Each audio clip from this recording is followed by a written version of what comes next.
Hey guys!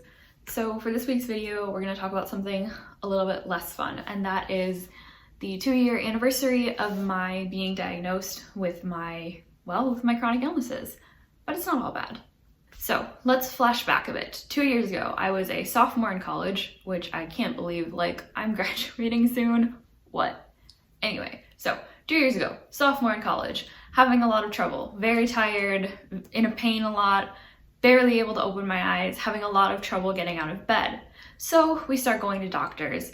The doctors think it might be a blood disorder. I think that they did some blood tests on me and one of them came back slightly irregular. So I started seeing a hematologist and I got basically every blood test under the sun, but nothing was coming up except for the fact that I was anemic. So they thought, okay, maybe that's the issue.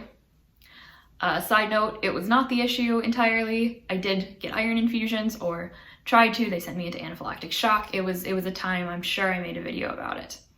Anyway, nothing was helping and my symptoms kept getting worse. I started losing my hair. I was in so much pain. I was dizzy. My body started moving without me controlling it. So I called them twitches. I would be, for example, holding something and my hand would just jerk and, then it would be gone. Or I would just fall. It was a lot. And I was getting more and more worried. I'm going to be completely honest here. I thought that I had a brain tumor. So I wasn't really sleeping because I had this idea that if I slept, I would just die in my sleep. So it wasn't a great time for me. Let's just say that. Anyway, I kept bouncing around from doctor to doctor, but nobody found anything. Everything would come back as normal. They would say, oh, it could be this, but we don't deal with that, so go to this specialist instead. And then I would go to that specialist and I would get the same answer, and over and over and over again. In the meantime, I was doing my own research. So I am a pretty big fan of the YouTube channel Simon and Martina, formerly known as Eat Your Kimchi. And I had been watching it quite a lot because I was spending a lot of time in bed, and I realized that some of the symptoms that Martina experienced with her ehlers-danlos syndrome seemed like something that I had. And so I started watching that, and I was watching Jessica Kelgren-Fozard videos, and she has POTS, postural orthostatic tachycardia syndrome, and I was like, I think I know what I have, and it's not good. So I had an idea, but I'm not a doctor, so I can't diagnose myself. I can't go into a pharmacy and say, hi, I have this, and I have diagnosed myself. Can you give me medication? Luckily, my mom, who has rheumatoid arthritis, which is not a lucky part, obviously, had a rheumatologist in my hometown in Wisconsin. And so when I went home for Christmas, she recommended that we go see him.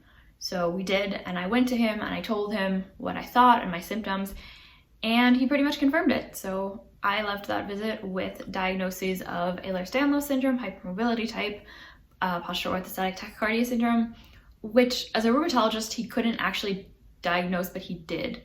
And he was right, so I just kind of went with it. Raynaud's syndrome and also fibromyalgia, which is kind of a question. The Raynaud's and fibromyalgia are kind of questionable because of the fact that their symptoms are basically the same as EDS and POTS, so the blood circulation issues and the pain. So it's kind of like a redundant diagnosis, but he did say all 4 of them. After leaving that doctor's appointment, my mom and I were so happy we went to get manicures to celebrate. This might not sound like a normal thing, right? I mean, when you get a diagnosis of an illness, especially a chronic illness, usually you're sad and you go through a grieving process. And that did come, but at that point in time, I was just so relieved to A, have answers, and B, not be dying that I was over the moon, basically.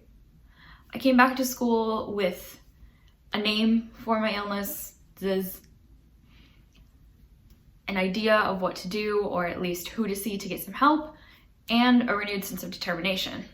So fast forward 2-ish years back to now.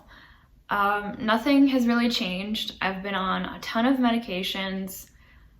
I've had a ton more anaphylactic scares, but I'm still here. Well, I guess one thing changed. I do use a wheelchair now.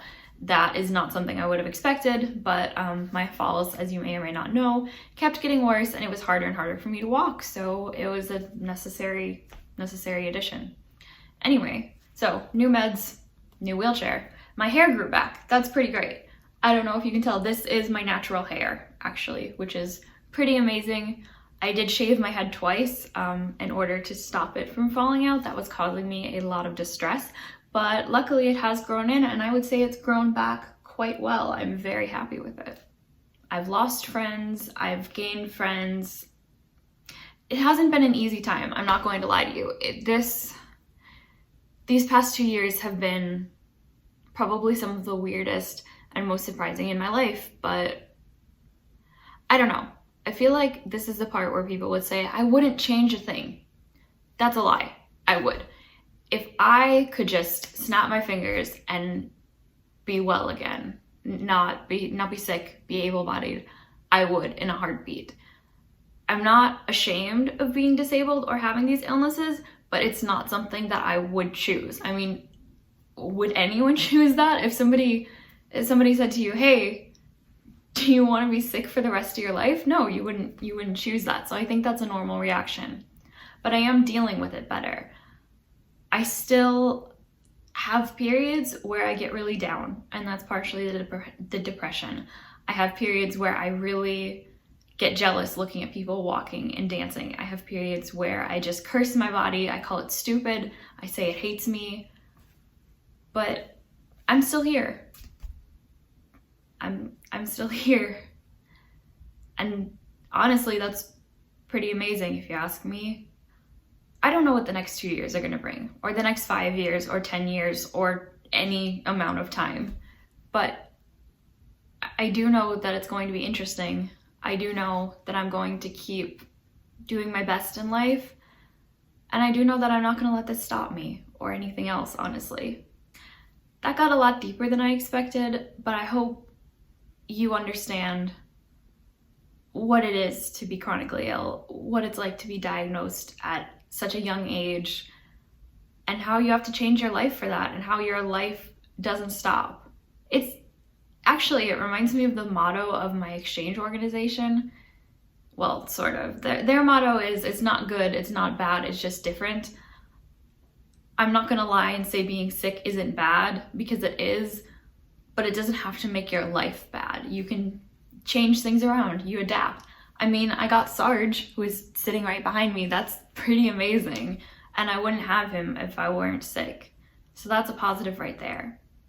I guess my point is, a diagnosis can be amazing. It can be terrible, but it's not the end of the world. You will move on, and you'll look back in a couple of years and be amazed at how much better your life is. I promise. Thank you guys so much for watching, and I hope you're having a great day, night, evening, or whatever, and I will see you next week. Bye.